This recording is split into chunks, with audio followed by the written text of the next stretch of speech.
The fantasy genre is one of the best things to exist, I believe. The Witcher series, Skyrim, Genshin Impact, Game of Thrones, Hobbit, all are amazing fantasy media. But when you go into the anime side of things, what do you have in the fantasy genre? Bunch of goofy ass isekai shows which copy the same shit which was released a week ago. You don't get the quality like Mushoku Tensei on every single fantasy anime because most of them are low budget money laundering schemes, which makes me ashamed to even say that I like fantasy anime. But Made in Abyss showed me what fantasy anime could be. The grand adventure of a lolly, a robot, and a furry is not something you can expect to be one of the greatest things to be ever made, but I believe it is. Made in Abyss is a show which is set aside by 90% of the people because they think this is another Ghibli movie. Well, when you see the cover art for this show, it's pretty much another kid show, right? But trust me, it's not. The most interesting aspect of Made in Abyss is by far the world it's set in. It's unique, scary, mysterious, and amazing all at the same time. Abyss is a huge hole with layers going deep down with various creatures and life forms living under it, most of which will kill you if they see you. And the scariest part is that once you go down, there's no coming back because there's some sort of curse which traps them inside and you'll die if you try coming back to civilization.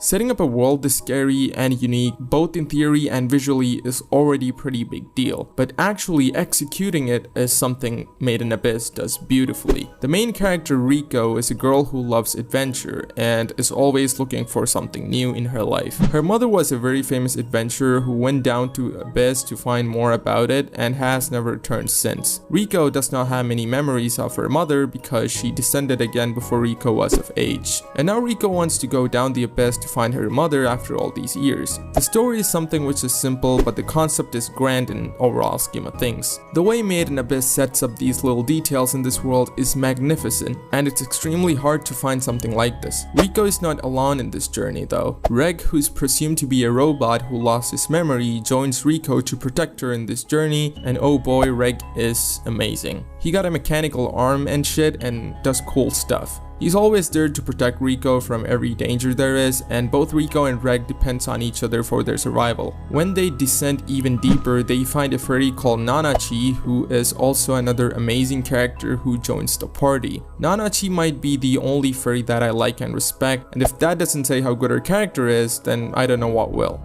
These are just surface level stuff I want to say because you meet a lot more people and even chunks of meat along the way, and talking about them without spoiling the whole thing is kind of impossible. But each and every character they meet along the way teaches them about the horrors of Abyss and is a constant warning bell saying not to descend even further down the layers. Layers are like dungeons in Abyss. It's like going to a new area inside an RPG. You finish the first layer which is easy, then you go down to the next one which is harder, then you go down the next one which has harder enemies, and the next one which has some sort of disadvantage which slowly kills your health, and so on. And reaching the final layer where the final boss fight happens is always the end goal, but the journey you took to reach there is what makes everything you did till then worth it.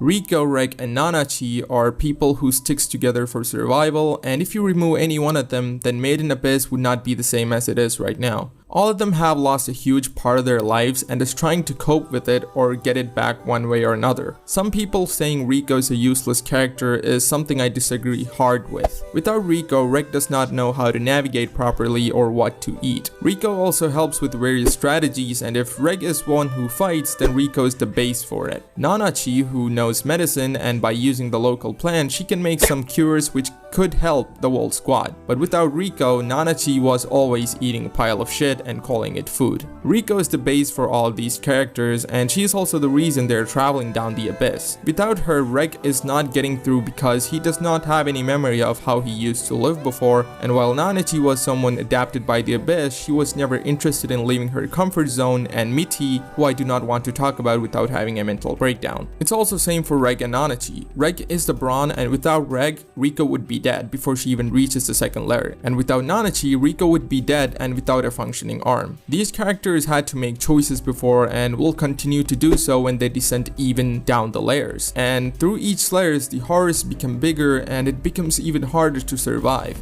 This is a show where the villain is the world itself, and if you try to make someone a villain, it has to be done perfectly, and that one thing could be the biggest downfall of the whole thing.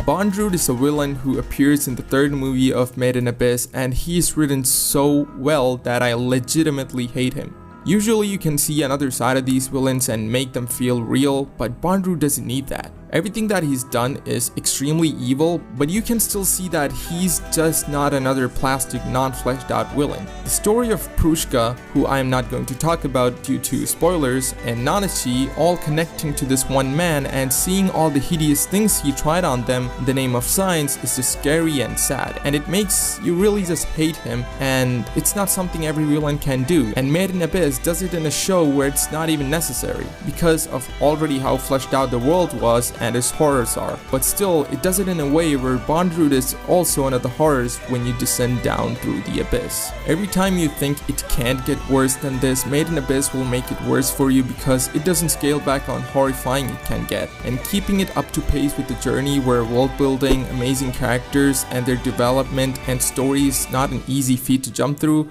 And it's all packaged with top tier art, animation, and orgasmic music by Kevin Penkin, which will put you to sleep if you have never watched the show, or will never make you sleep if you have watched it. I was late to the show and I was sleeping on it, but I'm so glad that I was finally able to experience what peak fantasy anime is like. This is one of those greats along with Re:Zero and Mushoku Tensei, and season 2 of Made in Abyss, which is airing right now, is easily one of the best anime airing this year. If you're planning to watch this show, then make sure to watch the third movie after you watch season 1, because season 2 is a sequel to the third movie and it is one of the peak moments of the whole series. Made in Abyss will make you smile, laugh and cry, but it's really an adventure to experience. Thanks for watching this video. If you like this video, then drop a like, comment down below what you think about Made in Abyss, and subscribe to the channel if you like my content, and that's about it. See ya later.